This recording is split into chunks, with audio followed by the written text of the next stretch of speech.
sudah diterangkan secara global terkait masalah apa peristiwa yang terjadi antara Novi dengan pihaknya Agus. Namun di antara itu semua yang paling terpenting adalah terkait dana ataupun uang donasi yang memang tadinya di awal masuk rekeningnya Agus, itu sudah pure, sudah ada dinyatakan di rekeningnya Novi. Dan itu tetap akan dipergunakan untuk pengobatannya Agus. Jadi semuanya untuk apa lagi dipermasalahkan? Dan kalaupun yang mau dipermasalahkan ada dugaan katanya pemerasan, kita jadi aneh. Kenapa seperti itu?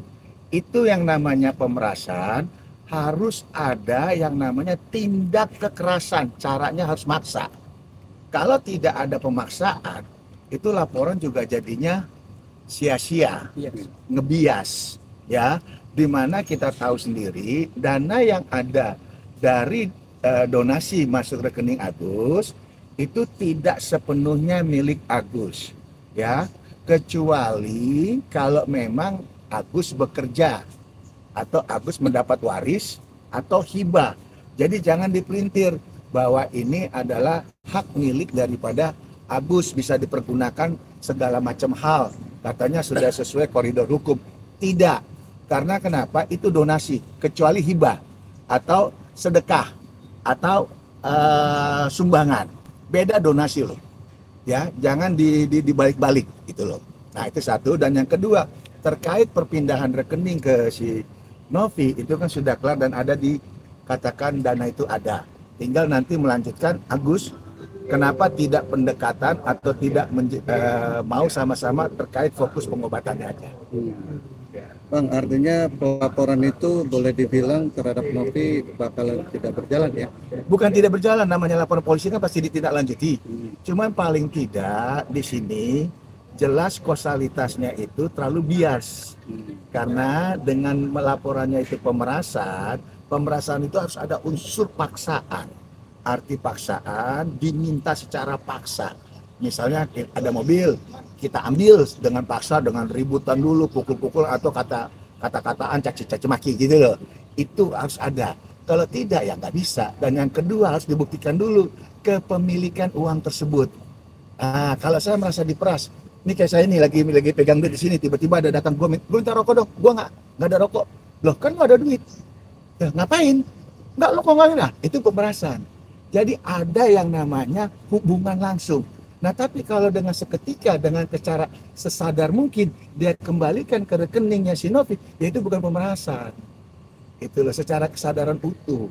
Karena pasal 369 yang namanya pemerasan itu wajib harus ada kekerasan. Pasal 369. 368, 369. Unsur pidananya lemah ya Bang ya? Bukan lemah. Tidak ada dasar hukumnya. Tidak ada landasannya. Gitu loh.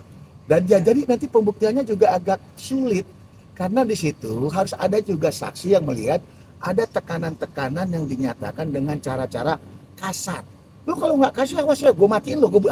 Itu tuh. Tapi kalau cuman secara sadar dikasih ke si rekeningnya Novi itu bukan pemerasan. Bukan. 368, 369 jelas. Saya kan orang hukum, artinya kita ini kan spesialis saya kan di pidana. 368, 369 harus wajib ada yang namanya kontak langsung dan ada yang namanya tekanan-tekanan ataupun kekerasan. Bang, kemarin kuasa hukum dari Agus sempat menuding bahwa Novi itu menggunakan barang narkoba. Nah, itu sebagai advokat boleh nggak sih Bang seperti itu Bang? Kalau nggak salah pernah saya infokan ke media, itu untuk rekan yang ngomong kayak begitu ya, dia baca surat kuasa nggak yang dia dapat dari Agus. Sehingga mulutnya bisa nuding orang lain, hei kamu tuh narkoba, kamu tuh ini, nggak boleh. Karena kita ini sebagai seorang advokat, itu kebungkus yang namanya undang-undang advokat, terutama di kode etiknya. Pasal berapa? Di pasal 16. Salah satunya adalah tingkah laku kita tidak boleh menyerang pribadi orang lain. Itu jelas kok. Jadi ngapain kita tuduh sesuatu yang memang belum jelas? Kalau memang dia benar, punya bukti, punya saksi, dan ingat ya, bukan katanya loh. Ya bukan katanya loh, itu fitnah. Bukan katanya, kalau dia lihat sendiri si Novi make, dia ada pada saat itu ada sama Novi, bukan katanya saya dapat informasi dari orang lain, Novi itu adalah pemakai. Itu kan yang namanya auditio. Auditio itu 1000 saksi bukan saksi, 1000 mulut ngomong gitu bukan ada artinya. Tolonglah yang kayak gitu-gitu jangan istilahnya membuat masyarakat jadi tidak cerdas. Dalam perkataan kita sebagai seorang advokat itu wajib mengedukasi masyarakat. Bang, ini kan berawal dari kemanusiaan, Bang ya. Akhirnya berujung pada kasus pelaporan. Abang melihat ini ada tendensi untuk orang lain yang memanfaatkan situasi ini, Bang, dengan adanya nilai. Jelaslah 1000%. Kenapa orang itu nuding orang lain, sementara kan ingat ya uang itu kan 1,5 miliar. Berarti ada dana 200 juta yang lenyap. Dia pengobatan pakai BPJS. Nah yang 200 juta itu pertanggungjawabin dong. Audit dong. Dibuka dong. Nah kalau tidak sesuai donasinya untuk mata, siapa yang melakukan penggelapan? Siapa? Kan berarti orang-orang yang sekitarnya si Agus yang memanfaatkan. Ada istrinya kah, ada siapanya, kan itu jelas. Bahwa uang itu untuk bayar utang, itu kan nggak boleh. Nah kalau nanti masyarakat yang nyumbang melaporkan penggelapan gimana? Penggelapan uang donasi. Dan itu sah-sah aja, Bang ya? Sah saja. Kayak saya ngasih duit sama kamu. Saya untuk beli rokok, ternyata kamu nggak beli rokok. Kamu malah beli narkoba. Ya saya laporin kamu. Itu sah. Karena saya tidak mau dikatakan ikhlas. Ikhlas kalau lo pakai halal. Kalau ikhlas lo pakainya haram, ya gue nggak mau jadi bagian dari perbuatan haram yang lo lakukan. Ya dong, fair dong. Ketika ada penyelewengan itu, maka Wajib dipertanggungjawabkan. Kalau tidak, ya bisa dilaporin sama pemilik donasi. Gitu. Bang, intinya donasi itu tidak boleh ada penyalahgunaan sedikit. Tidak boleh. Harus memang dipergunakan dengan tujuan utama itu. Sesuai dengan peruntukan. Peruntukannya untuk berobat, selesaikan dulu perobatannya. Kalau pengobatan udah selesai, kamu mau beli mobil, buka warung, mau ke Amerika, terserah. Tapi yang pertamanya dulu, selesaikan dulu kewajibannya. Gitu loh. Kalau kewajibannya udah selesai, lo mau B, mau C, mau D, sudah selesai, nggak ada masalah.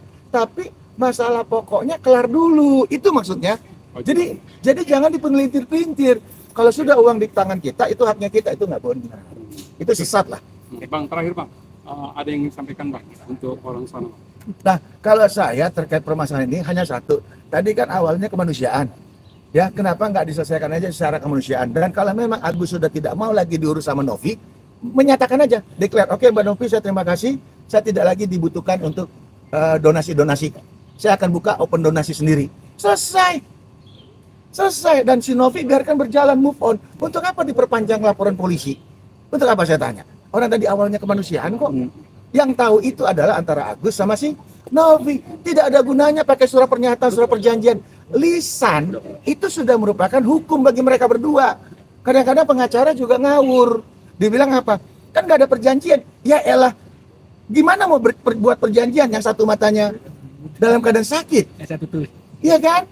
Itu logika-logika itu coba tolong dibangun supaya tidak membuat pernyataan-pernyataan yang tambah menyesatkan itu loh.